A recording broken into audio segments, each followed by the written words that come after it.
here's Chief Meteorologist Tony Petrarca with your live Pinpoint Doppler 12 Futurecast. Well, myself and Pete Mangione still tracking some severe thunderstorms on live Pinpoint Doppler 12 radar. There's a squall line that's redeveloped along Mass Pike just to our north and west.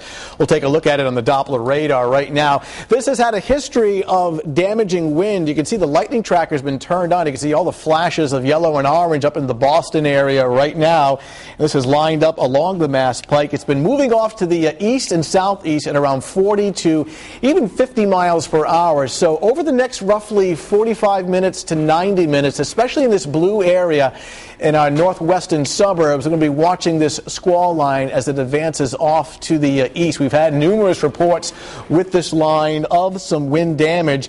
To get a better idea of how these storms are behaving, we can actually take a cross-section by looking at them in 3 dimensions. We can see how they're behaving and whether or not they're getting stronger or weaker. And quite simply, when we slice through these storms, the taller these spikes of red extend up into the atmosphere, the stronger the storms are. We're seeing some of these storms now extending up to 25 to 35,000 feet up into the atmosphere. We did a cross-section here along the Mass Pike, so Worcester is here, the northern Rhode Island border on the bottom of your TV set. These storms are pretty healthy as they track off to the south and east. A history of hail and some damaging wind and wire, especially on northwestern suburbs. We're going to watch the situation very closely. The areas in yellow, severe thunderstorm watch until 8 o'clock in the evening. The red shading indicates severe thunderstorm warning, meaning severe thunderstorms are occurring, and you can see that off to our north and west.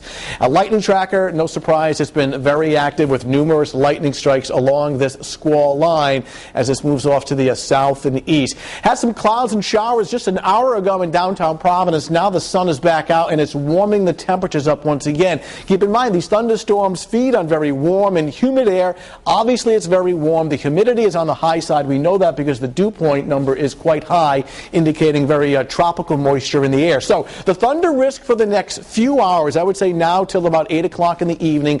After that, lowering humidity. As far as the weekend goes, we still have some showers in the forecast, but the timing may work out in getting most of the shower activity at night. Downtown Providence now in the upper 80s to near 90, 90 in Boston, upper 70s to lower 80s along the South Shore, so warm enough to support strong to severe thunderstorms.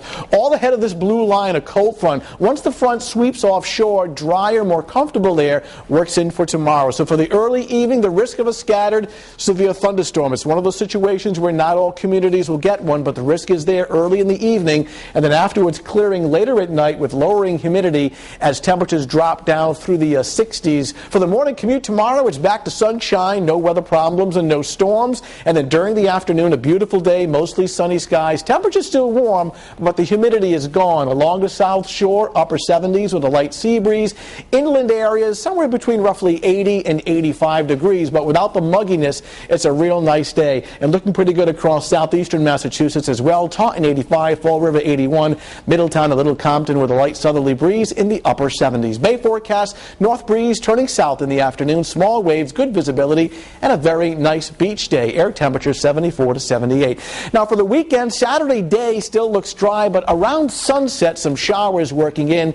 The outlook for Sunday still calls for the chance of a shower, but most of the time it'll be dry on Sunday, so it's not a total loss here at 78. We heat things up again near 90 on Monday with strong thunder late in the day under partly sunny skies. But the concern in the short term, especially northeastern Connecticut, northern Rhode Island, that squall line, the potential for some damaging wind. WPRI.com to track these storms on live Pinpoint Doppler 12 radar. And the pictures in Bridgeport, Connecticut, amazing. Some severe damage there across coastal Connecticut. It may have been a tornado. They're going to send out a team from the National Weather Service to survey that damage and see if, in fact, it was a tornado. But you said, just looking at it, it's... Well, what Pete and I noticed is that the trees were snapped at midpoint. And when we see that, that tends to suggest that it probably was a tornado.